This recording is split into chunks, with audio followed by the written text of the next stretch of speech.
St. Columba was very gifted and very headstrong. At one point, as a young monk and abbot in Ireland, Columba erupted in rage against another abbot. The issue was the ownership of a copied manuscript, and the ensuing bloody battle resulted in more than 3,000 deaths. The church blamed Columba, and he accepted responsibility. He was a broken and contrite man. In his shame, he said, "Men lie dead through the pride of a man of peace." He resolved not to rest until he had won for God as many souls who had fallen in this battle. At age 41, in year 563, he set out to sea with 12 monks. They had no specific destination in mind, only to settle where God's wind and waves sent them.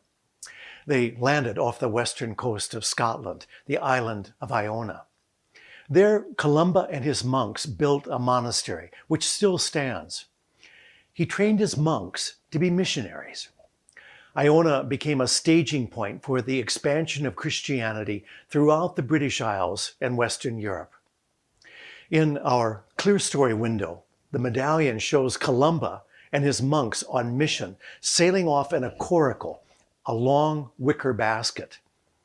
Columba and his fellow monks converted a great multitude to Christianity, princes and paupers and people of every kind. An abbot who succeeded Columba wrote of Columba in his later life. He was like an angel in demeanor, blameless in what he said, godly in what he did, brilliant in intellect, and great in counsel. He could not let even an hour pass without giving himself to prayer. The image of fire is prominent in Celtic spirituality, the fire of God's love.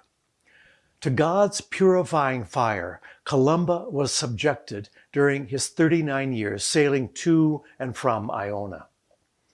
In his late life, Columba said, "I pray in the name of Jesus Christ for a love that does not fail, so that my lantern burning within me and giving light to others may always be lighted and never extinguished."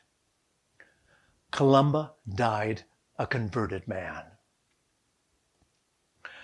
I have visited Iona, where our own SSJE brothers lived for about 10 years, beginning in the late 1800s. Iona is especially beautiful when in beautiful weather. But most of the time, Iona is such a hard place to live.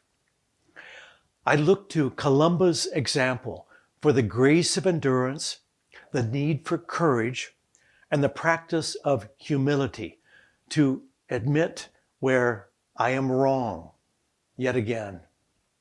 Columba is an example of our lifelong need for conversion to Christ, living life as an ongoing invitation, not an ongoing altercation, but an invitation. If Christ is really present now and always, what now do my life's circumstances invite?